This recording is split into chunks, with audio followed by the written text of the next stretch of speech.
¿hay algún tipo de relación en su dimisión con lo que era la próxima celebración del referéndum unilateral de independencia? Hombre, yo le decía de que cómodo no me sentía. Había un componente de incomodidad personal de cómo podían evolucionar las cosas. No solo por el nombramiento del señor Ford, con el cual además había tenido una relación profesional y política muy estrecha en la época en que él era teniente de alcalde de seguridad del Ayuntamiento de Barcelona, sino por el periodo anterior. Yo había notado una cierta incomodidad de un cierto sector de los partidos que daban apoyo parlamentario al gobierno de la Generalitat con mi persona.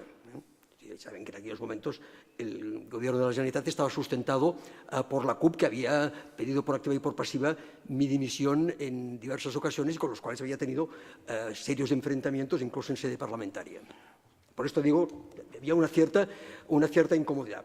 Y repito, era un cúmulo de factores y el fundamental era un tema de lealtad casi personal con el conseller entrante de que pudiera nombrar a su equipo. Tura tenía una relación... Se lo pregunto de otra manera. ¿Podía la Dirección General de la Policía o la estructura política del departamento condicionar la actuación de las unidades de orden público de Mossos d'Esquadra? ¿Actúen o no actúen?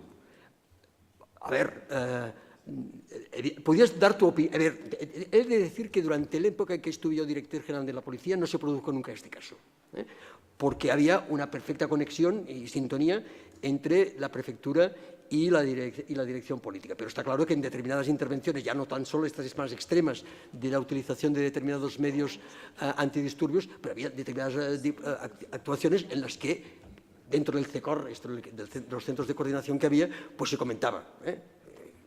Había algún episodio de violencia en algún barrio de la ciudad de Barcelona que motivó pues una intervención especial de la brigada móvil que naturalmente se consultaba, porque las consecuencias políticas que podía haber de determinadas actuaciones de los Mossos d'Esquadra podían afectar directamente a la dirección política, como también he explicado a preguntas de la Fiscalía.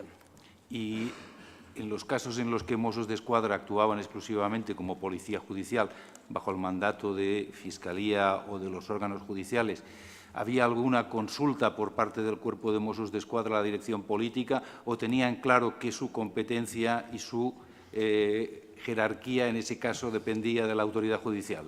Mire, el mayor Trapero era muy celoso de las competencias que él tenía cuando actuaba como policía judicial. No hubiera aceptado de ninguna de las maneras ninguna intromisión por parte del poder político.